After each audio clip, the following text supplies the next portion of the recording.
ನಮಸ್ಕಾರ. ಎಷ್ಟೇ ದುಬಾರಿ ಕ್ರೀಮ್ಗಳು ಮತ್ತು ಎಣ್ಣೆಗಳನ್ನು ಬಳಸಿದ್ರೂ ಸಹ ಕೂದಲು ಉದುರ್ತಾನೆ ಇದೆಯಾ? ಚರ್ಮ ಹೊಳಪು ಕಡಿಮೆ ಆಗ್ತಾ ಇದೆಯಾ? ಅಥವಾ ನಖಗಳು ದುರ್ಬಲ ಆಗ್ತಾ ಇದೆಯಾ? ಹಾಗಾದರೆ ಸಮಸ್ಯೆ ಹೊರಗಿರೋದಿಲ್ಲ, ನಮ್ಮ ದೇಹದ ಒಳಗಿರಬಹುದು. ಸುಂದರ ಕೂದಲು ಅಥವಾ ಆರೋಗ್ಯಕರ ಚರ್ಮ ಮತ್ತು ಬಲವಾದ ನಖಗಳಿಗೆ ಹೊರಗಿನ ಆರೈಕೆಯಿಂದ ಮಾತ್ರ ಸಾಧ್ಯವಲ್ಲ, ಅದು ನಮ್ಮ ಆಹಾರ ಮತ್ತು ದೇಹದ ಒಳಗಿನ ಪೋಷಣೆಯ ಪ್ರತಿಬಿಂಬವಾಗಿರುತ್ತದೆ. ಹಾಗಾದರೆ ಯಾವ ಪೋಷಕಾಂಶವುಳ್ಳ ಆಹಾರವನ್ನು ನಾವು ತೆಗೆದುಕೊಳ್ಳಬಹುದು ಅನ್ನೋದನ್ನ ಇಂದು ತಿಳಿದುಕೊಳ್ಳೋಣ. ಮೊದಲನೇದಾಗಿ ವಿಟಮಿನ್ ಎ.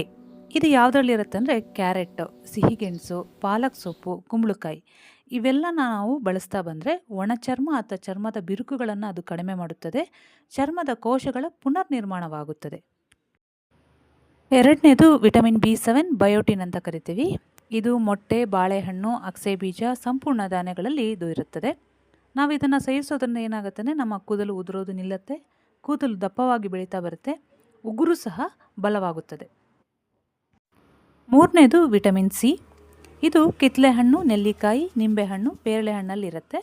ಇದನ್ನು ಸೇವಿಸೋದ್ರಿಂದ ನಮ್ಮ ಚರ್ಮವು ಪ್ರಕಾಶಮಾನವಾಗಿರುತ್ತದೆ, ಕಲೆಗಳು ಕಮ್ಮಿ ಆಗ್ತಾ ಬರುತ್ತೆ, ಕೂದಲ ಬೇರುಗಳು ಸಹ ಬಲಪಡಿಸ್ತಾ ಹೋಗುತ್ತೆ. ನಾಲ್ಕನೇದು ವಿಟಮಿನ್ ಡಿ. ವಿಟಮಿನ್ ಡಿ ಕೊರತೆಯಿಂದ ಕೂದಲು ತುಂಬಾ ಉದುರಬಹುದು ಅಥವಾ ತುಂಬಾ ತೆಳ್ಳಗಾಗಬಹುದು.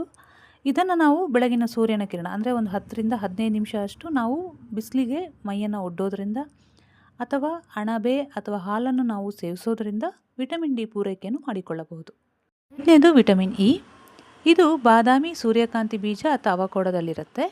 ಇದನ್ನು ನಾವು ಸೇವಿಸೋದ್ರಿಂದ ಕೂದಲಿಗೆ ಹೊಳಪು ಸಿಗುತ್ತದೆ, ನಖಗಳು ಬಲವಾಗುತ್ತದೆ, ಚರ್ಮದ ಒಣತನನೂ ಕಮ್ಮಿ ಆಗ್ತಾ ಹೋಗುತ್ತೆ.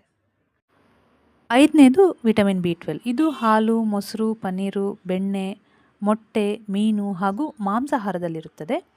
ಇದರ ಸೇವನೆಯಿಂದ ಏನಾಗುತ್ತೆ ಅಂದರೆ ಕೂದಲಿನ ಬೇರುಗಳಿಗೆ ಪೋಷಣೆ ದೊರಕಿ ಕೂದಲು ಉದುರುವುದು ಸಹ ನಿಲ್ಲುತ್ತದೆ, ಬಿಳಿ ಕೂದಲು ಆಗೋದು ಸಹ ತಡೆಯಬಹುದು. ಒಂದು ವೇಳೆ ಈ ವಿಟಮಿನ್ಗಳ ನ್ಯೂನತೆ ತುಂಬಾ ಇದ್ದಾಗ ನಿಮ್ಮ ಹತ್ತಿರದ ವೈದ್ಯರ ಹತ್ರ ತೋರಿಸ್ಕೊಂಡು ಅದಕ್ಕೆ ತಕ್ಕಂತಹ ಮಾತ್ರೆಗಳನ್ನು ನೀವು ಅವರಲ್ಲಿ ಕೇಳಿ ತೆಗೆದುಕೊಳ್ಳಬಹುದು.